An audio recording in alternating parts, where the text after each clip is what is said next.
कहते हैं सांसों की गहराई में छिपा है जीवन का रहस्य। तन की मजबूती, मन की शांति और आत्मा की जागृति, यही है योग। और आज हम इसी पर मतलब योग पर और ख़ास तौर पर अंतर्राष्ट्रीय योग दिवस पर थोड़ी गहराई से बात करने वाले हैं। बिल्कुल। हमारे पास एक लेख है जिसका शीर्षक है अंतर्राष्ट्रीय योग दिवस, तन मन को जोड़ने वाली विरासत। और कोशिश यही रहेगी कि इसके जरिए समझें कि ये दिन क्यों मनाया जाता है, योग असल में है क्या, और आज की दुनिया में इसकी क्या जगह है। हाँ, तो चलिए फिर शुरू करते हैं। सबसे पहली बात तो ये कि योग कोई आजकल का फैशन नहीं है ना? ये तो मतलब हजारों साल पुरानी भारतीय विरासत है। हाँ, बिल्कुल, सदियों पुरानी परंपरा। और इसी को आप देखिए 2014 में एक वैश्विक पहचान मिली। भारत के प्रधानमंत्री श्री नरेंद्र मोदी ने प्रस्ताव रखा था और फिर संयुक्त राष्ट्र महासभा ने तय किया कि हर साल 21 जून को अंतर्राष्ट्रीय योग दिवस मनाया जाएगा। अच्छा। हाँ, तो ये सिर्फ एक क्या कहते हैं इवेंट नहीं है, ये योग के बारे में दुनिया भर में जागरूकता फैलाने का एक बड़ा मौका बन गया है हर साल। और आज के टाइम में देखें तो शायद इसकी जरूरत पहले से कहीं ज्यादा है।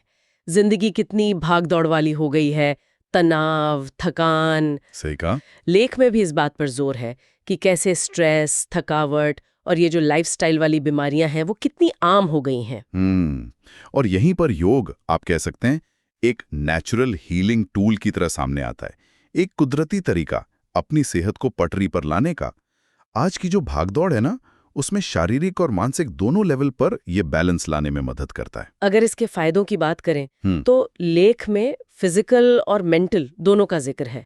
शारीरिक तौर पर तो जैसे बॉडी ज्यादा फ्लेक्सिबल होती है, ताकत बढ़ती है। हाँ बिल्कुल, और साथ ही जो बहुत जरूरी है, सांस लेने का जो पैटर्न है वो सुधरता है, ब्रीदिंग कैपेसिटी बेहतर होती है। अच्छा। और फिर मानसिक स्तर पर देखें तो सुकून मिलता है, ध्यान लगाने की जो शक्ति है, कंसंट्रेशन, वो बढ़ती है। और मजे की बात यह है कि ये दोनों चीजें जुड़ी हुई हैं। मतलब शारीरिक अभ्यास से मन शांत होता है और शांत मन से शरीर पर अच्छा असर पड़ता है। बिल्कुल, एक साइकिल है ये। एक बात जो मुझे काफी अच्छी लगी वो ये कि योग किसी खास उम्र या तबके के लिए नहीं है। लेख कहता है कि भाई आप जवान हो या बुजुर्ग, ऑफिस में काम करते हो या घर पर, सबके लिए फायदेमंद है। ये तो वाकई यूनिवर्सल है। हाँ, और शायद इसकी सबसे बड़ी खूबी यही है कि ये कितना एक्सेसिबल है।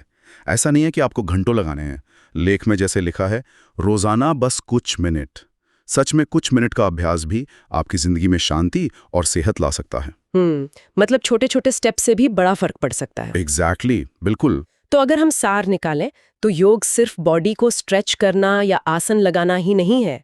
ये एक पूरा पैकेज है, एक होलिस्टिक अप्रोच कह सकते हैं। तन, मन और जिंदगी में एक बैलेंस बनाने का तरीका। हाँ बिल्कुल, स्वस्थ शरीर तो है ही, पर उससे भी बढ़कर एक शांत, एक बैलेंस्ड मन मिलता है। सही। और अगर हम इसे थोड़ा और बड़े नजरिए से देखें तो योग की जो क्षमता है वो सिर्फ बीमारियां दूर करने या स्ट्रेस घटाने तक ही नहीं है। ये आपको अपने बारे में ज्यादा जागरूक बनाता है। सेल्फ अवेयरनेस जिसे कहते हैं, खुद को बेहतर समझने में मदद करता है। तो इसका असर सिर्फ हेल्थ पर नहीं, बल्कि हमारे सोचने के तरीके, महसूस करने के तरीके, जीने के तरीके पर भी पड़ सकता है। और शायद यहीं पर हम वापस उस पहली बात पर आते हैं जो आपने शुरू में कही, सांसों की गहराई में छिपा है जीवन का रहस्य। ये लाइन वाकई सोचने पर मजबूर करती है। क्या योग का अभ्यास, खास तौर पर ये जो ब्रीदिंग टेक्निक्स है, प्राणायाम, हाँ प्राणायाम, क्या उसका जीवन की किसी गहरी समझ या अनुभव से कोई सीधा असल कनेक्शन हो सकता है? ये एक सवाल है जिस पर शायद हम सबको सोचना चाहिए।